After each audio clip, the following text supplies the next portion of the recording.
The House of Representatives is expected to vote today on a short-term government spending bill, and President Biden and Chinese President Xi are set to meet in San Francisco for talks on Wednesday. Good morning, I'm Corva Coleman from NPR News, and here are today's top stories.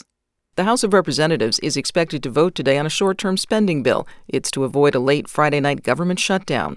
NPR's Deirdre Walsh reports Speaker Mike Johnson is facing defections from some Republicans who want deeper spending cuts. The proposal by Speaker Johnson is a two-step funding bill. 4 federal agencies are funded through January 19th and the rest through February 2nd. A block of House conservatives say they will vote no because the legislation continues current funding levels, and they want steep spending cuts. With the razor-thin GOP majority, Johnson is going to need support of Democrats to pass the bill. Maryland Democrat Steny Hoyer criticized the GOP approach of setting 2 different deadlines, but signaled Democrats could help approve the bill. Democrats don't want to shut down the government. I think this is a bad process that he's set up. Senate Majority Leader Chuck Schumer postponed a procedural vote to move a spending bill in that chamber to let the House act first. Deirdre Walsh, NPR News, the Capitol. The nation's 5th climate assessment has been released. The survey finds climate change costs the U.S. economy tens of billions of dollars every year. The assessment points to damage from hurricanes, fires, droughts, and heat waves. Fighting between the Israeli military and Hamas militants continues in Gaza. The Israeli military is telling people in northern Gaza to evacuate to the southern part of the enclave.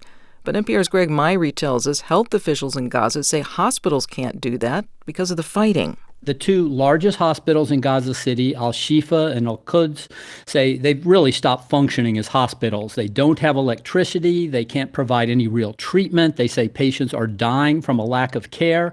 Al-Shifa Hospital says it has about 100 decomposing bodies in the courtyard, in the morgue.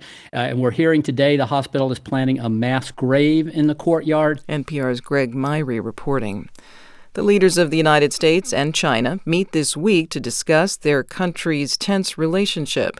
NPR's Emily Fang reports it's been a year since Presidents Biden and Xi last spoke face-to-face. Both countries have been signaling they want more calm in their relationship. There's been a flurry of official visits back and forth this year, despite initial delays after a Chinese weather balloon was found floating above the U.S. this past February. The Chinese Foreign Ministry said Xi Jinping will have an in-depth communication with President Biden on Wednesday at the a-pec summit in San Francisco. The 2 men will talk about security concerns regarding the conflict in the Gaza Strip, as well as Taiwan, a self-ruling island China claims as its own. The U.S. and China will also try to reestablish high-level communication on topics like controlling fentanyl precursor chemicals, most of which are made in China, and military affairs. Emily Fang, NPR News, Taipei, Taiwan. This is NPR.